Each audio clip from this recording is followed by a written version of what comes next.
Hello students, Bansal maths classes की आज की इस वीडियो में आपका स्वागत है। आज इस वीडियो में हम क्लास 9th में चैप्टर 8 एक्सरसाइज 8.1 के क्वेश्चन नंबर 4, 5 एंड उससे आगे के कुछ और क्वेश्चंस करने वाले हैं। आप हमारे इस वीडियो को लास्ट तक ज़रूर देखिए ताकि आप सभी क्वेश्चंस को अच्छे से समझ पाएँ, और अगर आपको वीडियो अच्छा लगे तो लाइक और शेयर भी ज़रूर करें। यहाँ क्वेश्चन नंबर 4 है, दर्शाइए कि किसी वर्ग के विकर्ण बराबर होते हैं और परस्पर समकोण पर समद्विभाजित करते हैं। Show that the diagonals of a squares are equal and bisect each other at right angles. तो यहाँ पर हमें तीन चीज़ें प्रूव करनी है, तीन बातें प्रूव करनी है। एक कि जो डायगोनल्स हैं स्क्वायर के वो इक्वल होते हैं, सेकंड एक दूसरे को वो बाइसेक्ट करते हैं, और थर्ड एक दूसरे को जो बाइसेक्ट करते हैं मीन्स एक दूसरे के साथ में वो इंटरसेक्शन पॉइंट पर 90 डिग्री का एंगल बनाते हैं। तो सबसे पहले हम यहाँ पर एक फिगर बना लेते हैं स्क्वायर के लिए।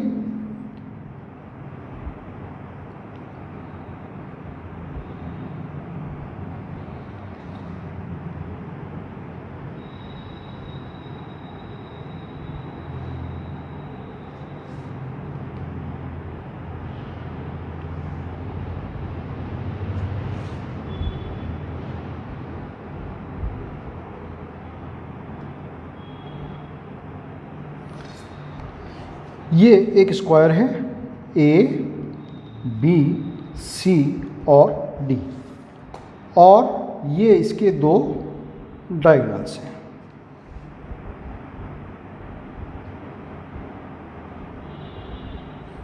जो कि एक दूसरे को पॉइंट ओ पर इंटरसेक्ट करते हैं। गिवन क्या क्या है? A B C D is a square. इसका मतलब क्या हुआ कि A B equal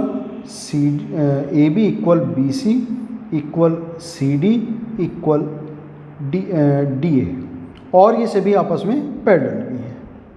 A B parallel C D and A D parallel B सी।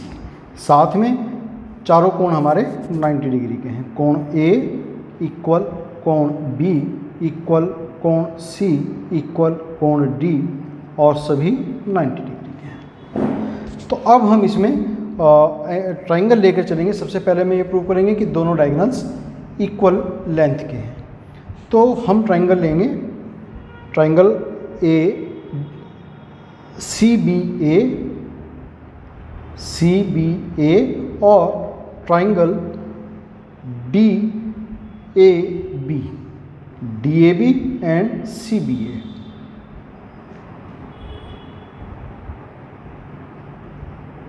या हम ये ट्राइंगल ले सकते हैं बी ए डी और सी डी बी। ये वाला ट्राइंगल ले लेते हैं हम। In triangle B A D and triangle C D A, इन दोनों ट्राइंगल्स में हम लेकर के चलेंगे। तो यहाँ हमें इनको पहले कॉन्ग्रुएंट प्रूव करना है। तो कॉन्ग्रुएंट प्रूव करने के लिए A B equal C D, ये हमें पता है, साइड ऑफ ए स्क्वायर।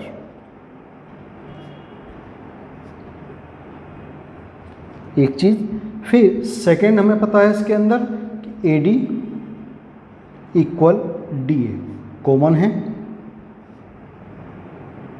और क्या कह सकते हैं हम? Angle B A D equal angle C D A, ये हमारा 90 डिग्री का एंगल है। तो बाई SAS प्रॉपर्टीज है, by SAS criteria triangle B A D congruent है ट्राइंगल सी डी ए के। और जब ये दोनों ट्राइंगल हमारे कॉन्ग्रुएंट हैं तो हम कह सकते हैं कि इनके सभी पार्ट्स इक्वल होंगे, मीन्स बी डी इक्वल होगी सी ए के। बी डी और सी ए क्या हैं? ये दोनों डायगोनल्स हैं। Hence diagonals of a square are always equal। ये हमने इसमें फर्स्ट पार्ट यहाँ पर प्रूव किया। फिर अब हमें आगे प्रूव करना है कि जो ये डायगोनल्स हैं एक दूसरे को बाइसेक्ट करते हैं, एक चीज़, और एक दूसरे को 90 डिग्री पर एक दूसरे के साथ में इंटरसेक्शन पॉइंट बनाते हैं, वो दूसरी चीज़ हमें प्रूव करनी है। तो अब हम लेंगे now in triangle AOD and triangle COB। तो AOD और COB इन दोनों ट्राइंगल्स में हम देखते हैं कि AD इक्वल है CB, sides of a square. और क्या हो सकता है इसके अंदर? एंगल DAO, या हम इसको DAC भी कह सकते हैं, इक्वल है एंगल ACB। ये वाला एंगल इस वाला एंगल के इक्वल, ACB। दोनों कैसे हैं? ऑल्टरनेट इंटीरियर एंगल है, क्योंकि AD और BC पैरेलल है और AC इनकी क्या है? यहाँ पर ट्रांसवर्सल है। तो ऑल्टरनेट इंटीरियर एंगल्स के कारण ये दोनों इक्वल हैं। उसी तरीके से ये वाला एंगल इक्वल हो जाएगा इस वाले एंगल के। एंगल ADB इक्वल हो जाएगा एंगल DBC। ये भी दोनों ऑल्टरनेट इंटीरियर एंगल हैं। तो इसका मतलब ये हुआ कि ट्राइंगल AOD कॉन्ग्रेंट होगा ट्राइंगल COB के। और जब ये दोनों ट्राइंगल्स हमारे कॉन्ग्रेंट हो गए तो इनके सभी पार्ट इक्वल होंगे। इसका मतलब ये हुआ कि AO इक्वल हो जाएगा CO के, या OC के हम कह सकते हैं, कुछ भी कहें। और उसी तरीके से OB इक्वल हो जाएगा OD के by CPCT। Hence the diagonals of a square bisect each other. ये हमने यहाँ पर प्रूव किया। हैंस डायगोनल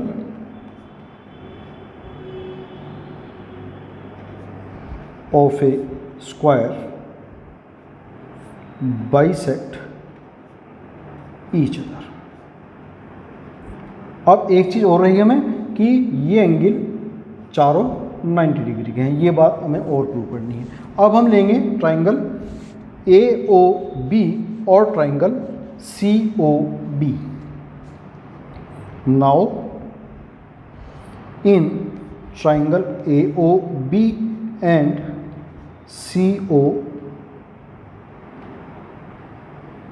में AO इक्वल है CO के, अभी हमने प्रूव किया है ऊपर। OB इक्वल OB, ये कॉमन है। और AB इक्वल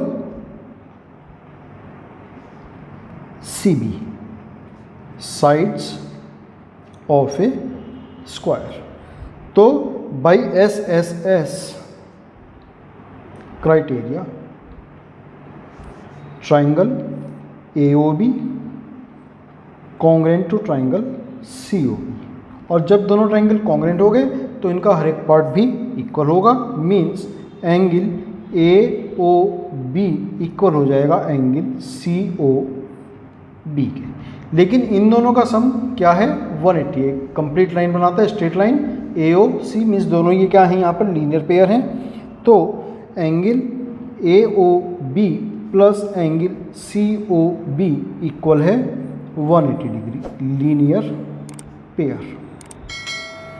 तो किसी भी एक की जगह हम दूसरा वैल्यू रख सकते हैं। Angle AOB plus angle AOB equal हो गया 180 degree means two angle AOB हमें मिला 180 डिग्री मीन्स एंगल AOB हो गया 90 डिग्री। AOB इक्वल COB के था means AOB equal angle COB हुआ 90 डिग्री मीन्स जो डायगोनल्स हैं वो एक दूसरे को परपेंडिकुलरली बाइसेक्ट करते हैं, hence proved.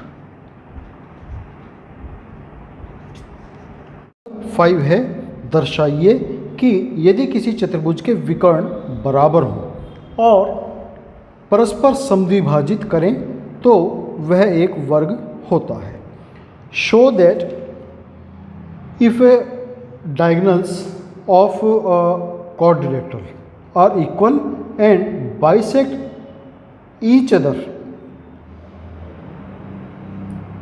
at right angle then it is a square। तो सबसे पहले हम यहाँ पर इसके लिए एक फिगर बनाएंगे।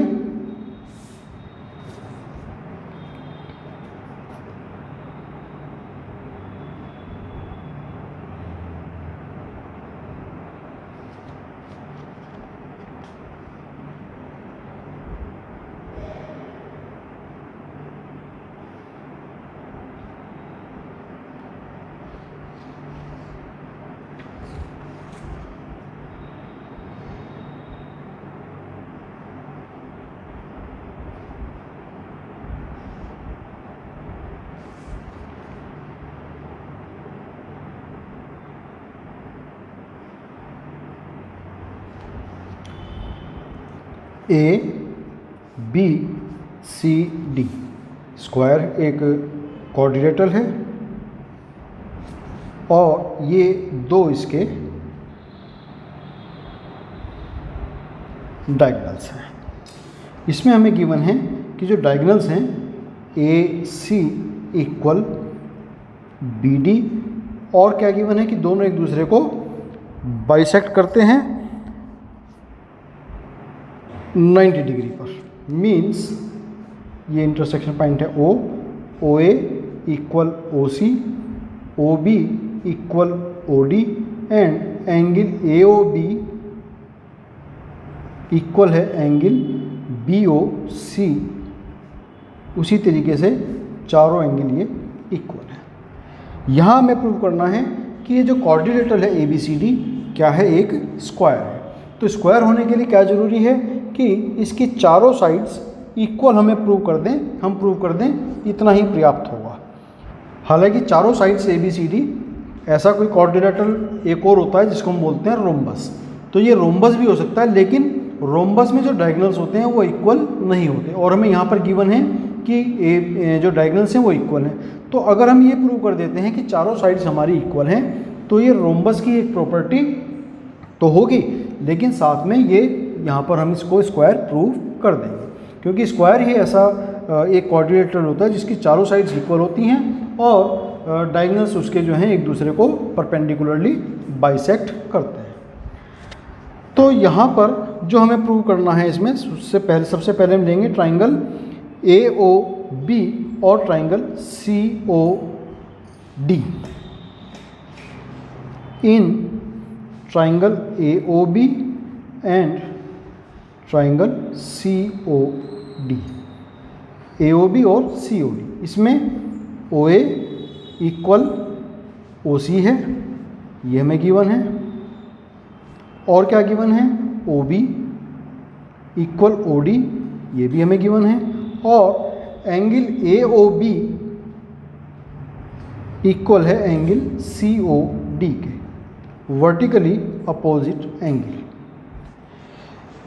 तो इस कारण से ये दोनों ट्राइंगल AOB कॉन्ग्रेंट हुआ ट्राइंगल COD के।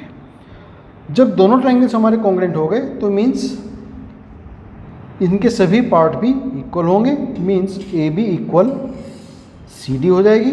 और angle A B D, A B O या जिसको हम ए बी डी भी कह सकते हैं, इक्वल होगा एंगल सी डी बी। और एंगल ए बी डी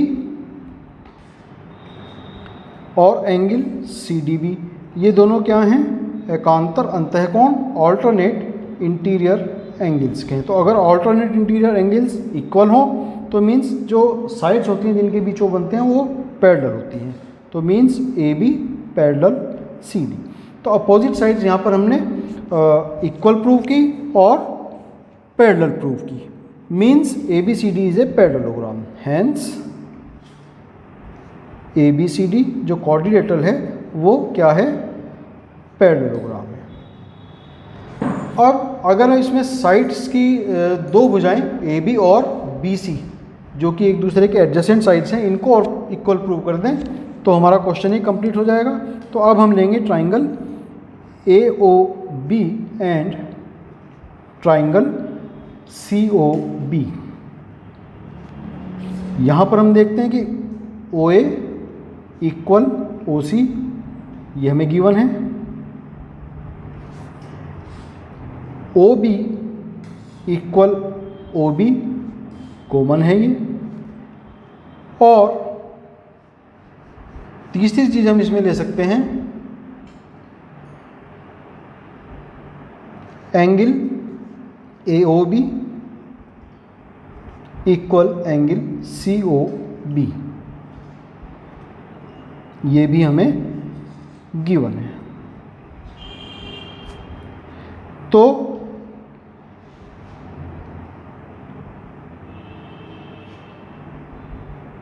ये हुआ by S A S criteria से triangle A O B congruent हुआ ट्राइंगल सी ओ बी के। मीन्स ए बी इक्वल हुआ बी सी के। और चूंकि पैरेललोग्राम है तो बी सी ए डी के इक्वल है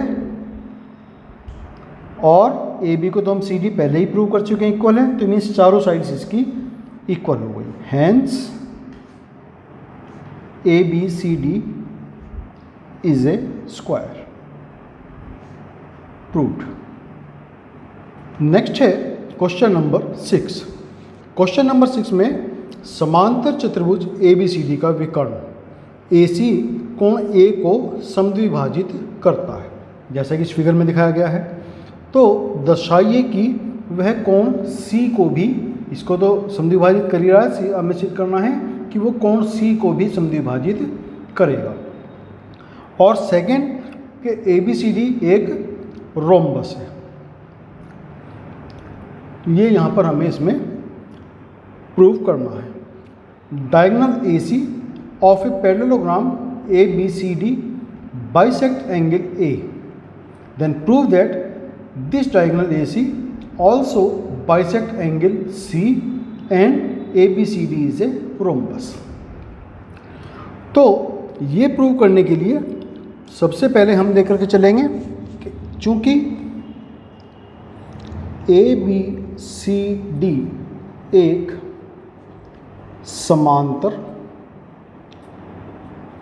चतुर्भुज है, तो कोई भी समांतर चतुर्भुज होता है उसमें जो डायगोनल्स होता है उसके आसपास बनने वाले कोण इक्वल होते हैं। जैसे कि angle D A C equal होगा एंगल बी सी ए। क्यों इक्वल होगा ये दोनों क्या हैं? एकांतर अंतः कोण, ऑल्टरनेट इंटीरियर्स एंगल्स हैं between A D and B C, जो कि पैरेलल लाइंस हैं, और ए सी इनकी क्या है? ट्रांसवर्सल है। उसी तरीके से एंगल बी ए सी, ये वाला एंगल तो इसके इक्वल हुआ और ये वाला इसके इक्वल हो जाएगा। Angle B A C equal होगा एंगल डी सी ए के। ये भी दोनों एकांतर अंतः कोण है, लेकिन हमें दिया हुआ है कि angle D A C equal है एंगल बी ए सी के, क्योंकि diagonal A C angle A को बाइसेक्ट करता है। ये हमें गिवन है यहाँ पर। तो इन तीनों से, ये फर्स्ट हुई, ये सेकंड हुई और ये थर्ड हुई, तो from 1, 2 and 3 angle D A C जो कि एंगल बी ए सी के इक्वल है और एंगल बी सी ए के इक्वल है, तो एंगल बी ए सी हो जाएगा, ये तो हमें गिवन है, और एंगल बी सी ए हो जाएगा। और उधर एंगल बी ए सी जो कि ये यहाँ पर है इक्वल है एंगल डी सी ए के, तो मीन्स ये चारों एंगल इक्वल हो जाएंगे एंगल डी सी ए के। तो इस कारण से एंगल डी सी ए इक्वल है एंगल बी सी ए। इसका मतलब ये हुआ कि diagonal A C angle C को भी बाइसेक्ट करेगा, समद्विभाजित करता है। ये तो पहली बात हमने प्रूव की, फर्स्ट एंड सेकंड। अब हमें प्रूव करना है कि A B C D is a rhombus. तो रोम्बस प्रूव करने के लिए हमें प्रूव करना है, चूँकि अपोजिट साइड्स तो किसी भी समांतर चतुर्भुज में इक्वल और पैरेलल होती ही हैं, हमें प्रूव करना है जो एडजेसेंट साइड्स हैं वो इक्वल है। तो in triangle A B C angle B A C equal angle B C A, ये अभी हमने ऊपर यहाँ पर इक्वेशन नंबर 4 में प्रूव किया है, फ्रॉम इक्वेशन 4। तो किसी भी ट्राइंगल में जब कोई दो एंगल्स इक्वल होते हैं तो उनकी अपोजिट साइड भी इक्वल होती है। तो बी ए सी के अपोजिट साइड बी सी है और बी सी ए के अपोजिट साइड ए बी है, तो A B equal B C हो जाएगा।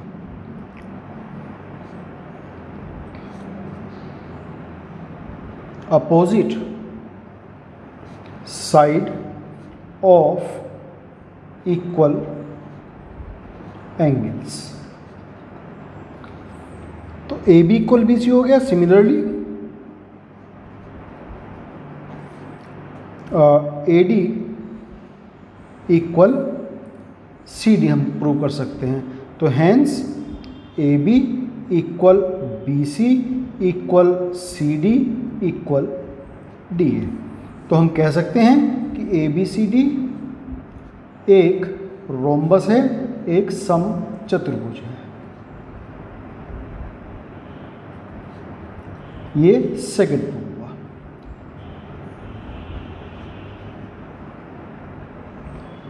तो ये क्वेश्चन नंबर 6 था। नेक्स्ट है क्वेश्चन नंबर 7। क्वेश्चन नंबर 7 है ए बी सी डी एक समचतुर्भुज है, दर्शाइए कि विकर्ण ए सी कोण ए और कोण सी दोनों को समद्विभाजित करता है तथा विकर्ण बी डी कोणों बी और डी दोनों को समद्विभाजित करता है। A B C D is a rhombus, then show that diagonal AC bisect angle A as well as angle C and diagonals BD bisects angle B as well as angle D। तो इसकी भी figure पहले हम बनाते हैं, चूँकि यहाँ पर रोम्बस हमें बता ही दिया पहले ही, तो मीन्स चारों साइड्स उसकी इक्वल होंगी।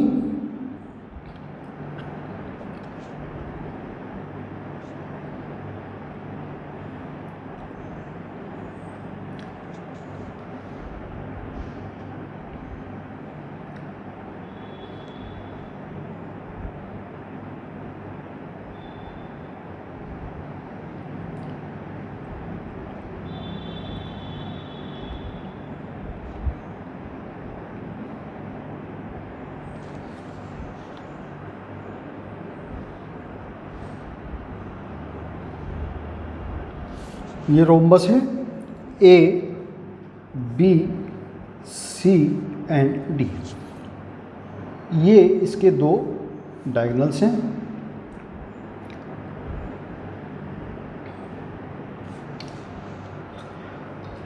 तो जो डायगोनल ए सी है, मान लिया वो एंगल ए और सी को जो है दो पार्ट्स में अलग अलग डिवाइड करता है। ये यहाँ पर एंगल बनते हैं 1 और एंगल यहाँ पर ये बनता है 2, यहाँ पर ये बनता है 3 और यहाँ पर ये बना 4।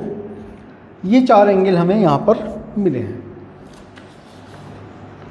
चूँकि A B C D is a rhombus, ये तो हमें पता ही है, तो A B equal B C equal C D equal D है। एक तो ये चीज़ पता है हमें, और क्या पता है कि A B parallel C D opposite side और B C parallel A D, ये भी अपोजिट साइड। तो यहाँ पर हम लिख सकते हैं कि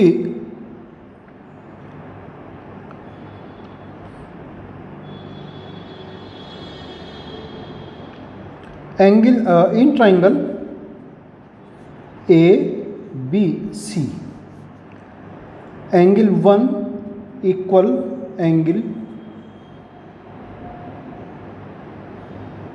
2। क्यों? क्योंकि ए बी और बी सी इस ट्राइंगल के अंदर इक्वल है।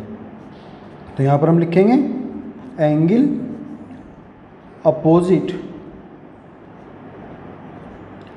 एंगल 2 इक्वल साइड्स, बराबर भुजाओं के सम्मुख कोण। तो इस कारण से एंगल 1 एंगल 2 के इक्वल होगा। अब एंगल 1 जो है वो एंगल 3 के इक्वल है। क्यों? क्योंकि A B parallel C D और ए सी यहाँ की ट्रांसवर्सल है इनकी, तो ये दोनों कैसे हो गए? ऑल्टरनेट इंटीरियर एंगल्स हो गए, एकांतर अंतः कोण यहाँ पर ये हुए।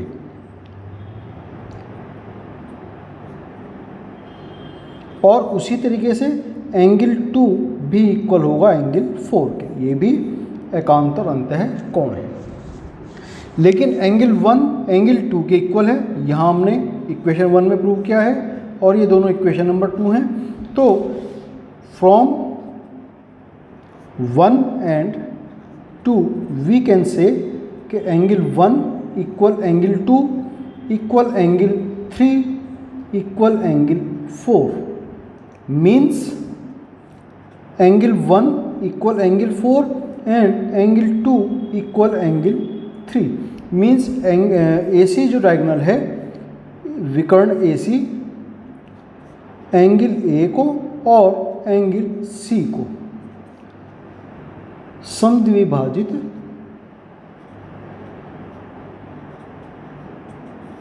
करता है। सिमिलरली हम सिद्ध कर सकते हैं